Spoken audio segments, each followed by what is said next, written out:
Wel, helo, ac... Chi ble ydych chi'n mynd heddiw? Dwi ddim yn siŵr. Mae'r wirion wrth i'n cynllunio rhywbeth. Mae Thomas am siarad i chi. Wyt ti'n andrefnu surprising na hyn? Wel, dyna sy'n neud gwych. Oes gen ti bensel? Dyma cyfroeddiad i ti.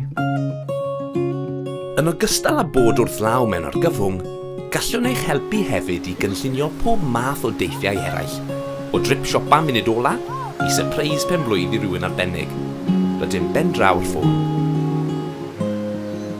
Peidiwch anobeithio wrth i chi deithio, ffoniwch Travelline.